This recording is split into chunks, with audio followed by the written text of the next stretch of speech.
Now it's time for Reading is Magic. Today our book is called When I'm No Longer There by J.D. Bouchard, illustrations by Jody Shannon. This is a story all about houses and places we've lived before. These are some pictures of place where I lived when I was a little child. I lived in Cleveland. This is me and my brother Mike. This is a playhouse we had in the backyard that our dad made. So that's where a lot of my memories are, is in that house. So let's read the book, When I'm No Longer There by J.D. Bouchard.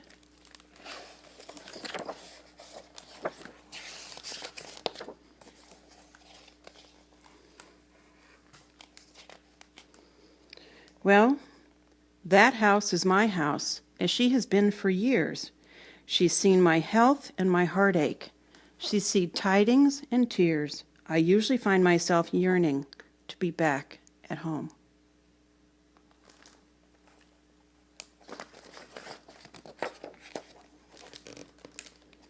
And sometimes I wonder, with all we've shared, if she misses me too when I'm no longer there.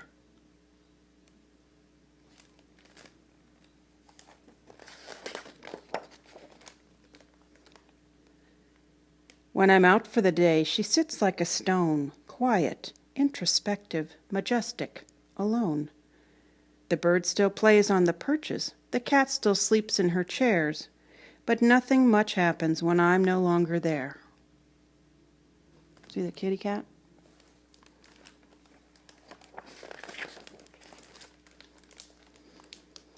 There's, as I understand it, not a whole lot to see, just the curtains stroking softly the neck of the breeze. But if you care to look closer and sit for a spell, you might notice other goings-on there as well.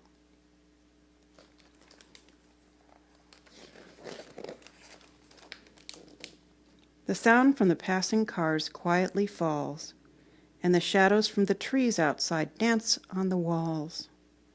If every hour it passes with nary a word, but each tick from the clock on the wall can be heard.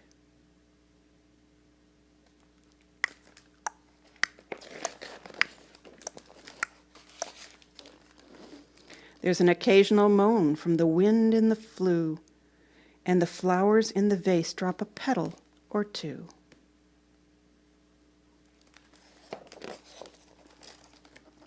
All the windows throughout let in the light of the sun, that mute, lazy sun with no work to be done, but to make its way slowly across every floor and to stretch out the shadows of the couches and doors.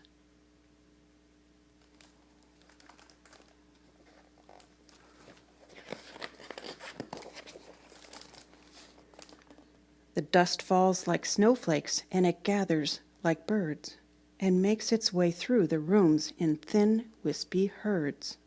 Then it rests in the corners, in the place where it crept, and there it closes its eyes and waits to be swept.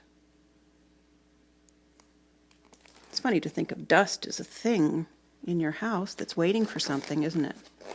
It's waiting to be cleaned up.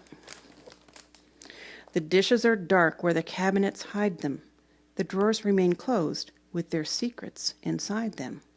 The hearth is unheated, the piano unplayed, through the transient, alone, humble hours of the day.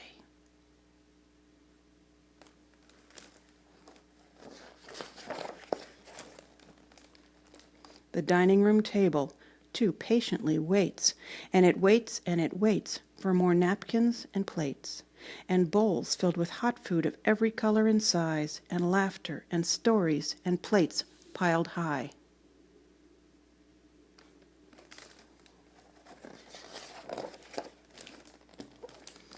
Now you'd think she'd sit silently, and mostly she does, that safe little house that I so know and love.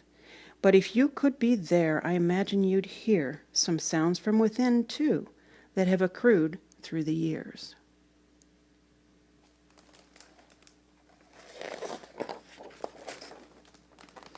There's rustlings and shiftings. There's rattles and squeaks. And even without footfall, the floors sometimes squeak. And whispers and shuffling, so they say, soft and low, that are said to be others who lived here long ago.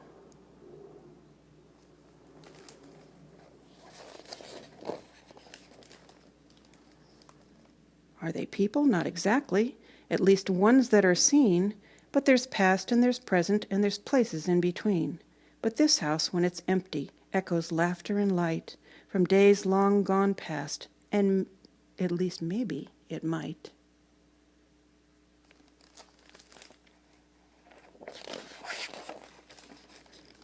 But the mirrors are mute now and reflecting only the walls, and the photographs gaze out from their frames in the hall, and chairs stand like guards at a princess's door, waiting to be pulled, pushed, and sat on some more.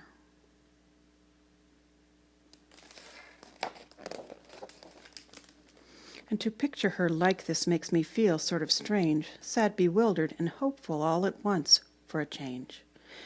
Because someday, yes, someday, I'll be gone for good, and this house will stand empty in the rooms where I've stood.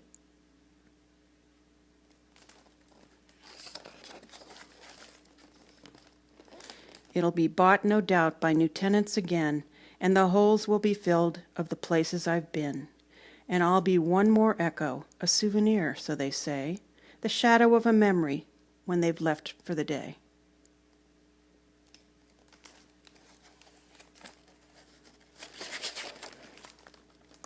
But for now I'm still here, and however I roam, I always find myself longing to be back there at home.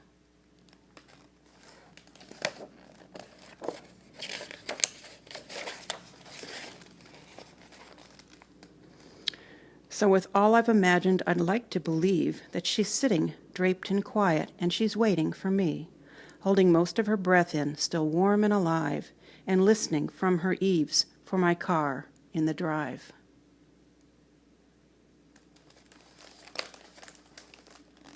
Because somewhere inside her, where the great calm occurs, it just might be she feels how I feel about her, and well, maybe it's not true, I really can't say, but I think that I will choose to believe it today.